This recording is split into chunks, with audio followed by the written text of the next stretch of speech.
بسم اللہ الرحمن الرحیم۔ السلام علیکم ناظرین گرامی، آپ کے بچے بھلے آپ سے پوچھیں یا نہ پوچھیں، آپ انہیں یہ ضرور بتایا کیجئے کہ ہم فلسطین سے اس لیے محبت کرتے ہیں کہ یہ فلسطین انبیاء علیہ السلام کا مسکن اور سرزمین رہی ہے۔ حضرت ابراہیم علیہ السلام نے فلسطین کی طرف ہجرت فرمائی۔ اللہ تبارک و تعالیٰ نے حضرت لوط علیہ السلام کو اس عذاب سے نجات دی جو ان کی قوم پر اسی جگہ نازل ہوا تھا۔ حضرت داؤد علیہ السلام نے اسی سرزمین پر سکونت رکھی اور یہیں اپنا ایک محراب بھی تعمیر فرمایا۔ حضرت سلیمان علیہ السلام اسی ملک میں بیٹھ کر ساری دنیا پر حکومت فرمایا کرتے تھے۔ چونٹی کا وہ مشہور قصہ جس میں ایک چونٹی نے اپنی باقی ساتھیوں سے کہا تھا، اے چونٹیوں اپنے بلوں میں گھس جاؤ، یہی اس ملک میں واقع اسقلان شہر کی ایک وادی میں پیش آیا تھا، جس کا نام بعد میں وادی النمل چونٹیوں کی وادی رکھ دیا گیا تھا۔ حضرت زکریا علیہ السلام کا محراب بھی اسی شہر میں ہے۔ حضرت موسیٰ علیہ السلام نے اسی ملک کے بارے میں اپنے ساتھیوں سے کہا تھا کہ اس مقدس شہر میں داخل ہو جاؤ۔ انہوں نے اس شہر کو مقدس اس شہر کے شرک سے پاک ہونے اور انبیاء علیہ السلام کا مسکن ہونے کی وجہ سے کہا تھا۔ اس شہر میں کئی معجزات و وقوع پذیر ہوئے ہیں، جن میں ایک کماری بی بی حضرت مریم کے بدن سے حضرت عیسیٰ علیہ السلام کی ولادت مبارکہ بھی ہے۔ حضرت عیسیٰ علیہ السلام کو جب ان کی قوم نے قتل کرنا چاہا، اللہ تبارک و تعالیٰ نے انہیں اسی شہر سے آسمان پر اٹھا لیا تھا۔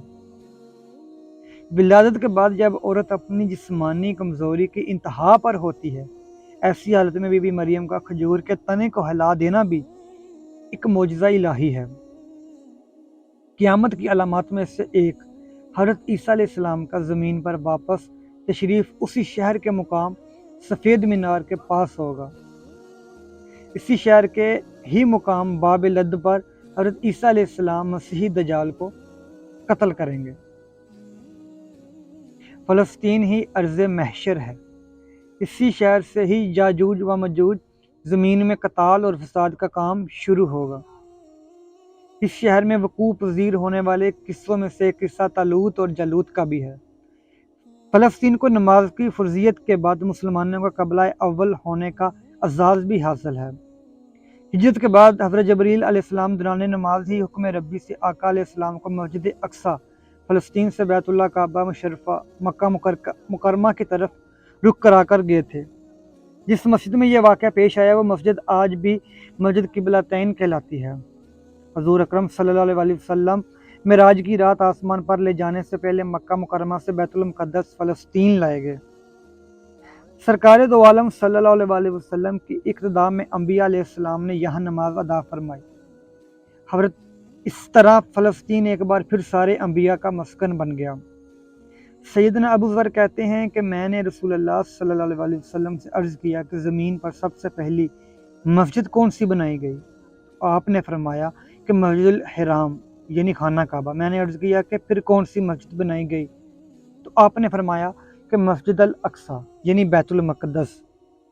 میں نے پھر عرض کیا کہ ان دونوں کے درمیان کتنا فاصلہ تھا؟ آپ صلی اللہ علیہ وسلم نے فرمایا کہ 40 برس کا، اور تو جہاں بھی نماز کا وقت پا لے وہی نماز ادا کر لے، پس وہ مسجد ہی ہے۔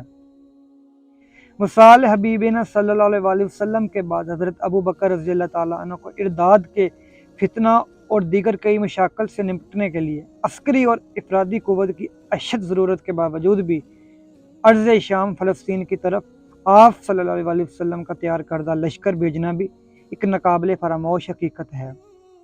اسلام کے سنہری دور فاروقی میں دنیا بھر کی فتوحات کو چھوڑ کر محض فلسطین کی فتح کے لیے خود سیدنا عمر کا چل کر جانا اور یہاں پر جا کر نماز ادا کرنا اس شہر کی عظمت کو اجاگر کرتا ہے۔ دوسری بار بینہ معراج کی رات بروز جمعہ 27 رجب 583 ہجری کو صلاح الدین ایوبی کے ہاتھوں اس شہر کا دوبارہ فتح ہونا بھی ایک نشانی ہے۔ بیت المقدس کا نام قدس قرآن سے پہلے تک ہوا کرتا تھا۔ قرآن نازل ہوا تو اس کا نام مسجد اقصیٰ رکھا گیا۔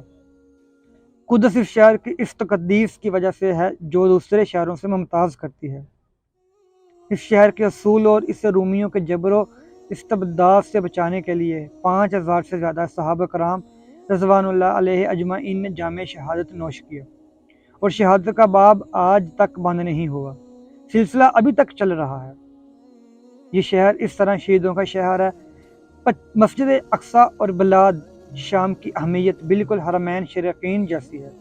جب قرآن پاک کی یہ آیات وَالتین وَالزیتون وَطُورِ سِینِینَ وَھَٰذَا الْبَلَدِ الْأَمِین نازل ہوئی تو ابن عباس کہتے ہیں کہ ہم نے بلاد شام کو التین انجیر سے، بلاد فلسطین کو الزیتون زیتون سے، الطور سینینا کو مصر پہاڑ کوہ طور جس پر جا کر حضرت موسیٰ علیہ السلام اللہ پاک سے کلام کیا کرتے تھے سے استدلال کیا۔ اور قرآن پاک کی یہ آیت مبارکہ وَلَقَدْ كَتَبْنَا فِي الزَّبُورِ مِن بَعْدِ ذِکْرِ أَنَّ الْأَرْضَ يَرِثُهَا عِبَادِي الصَّالِحُونَ سے یہ استدلال لیا گیا۔ امت محمد حقیقت میں اس مقدس سرزمین کی وارث ہے۔ فلسطین کی عظمت کا اندازہ اس بات سے بھی لگایا جا سکتا ہے یہاں پر پڑھی جانے والی ہر نماز کا اجر 500 گنا بڑھا کر دیا جاتا ہے۔ سبحان اللہ۔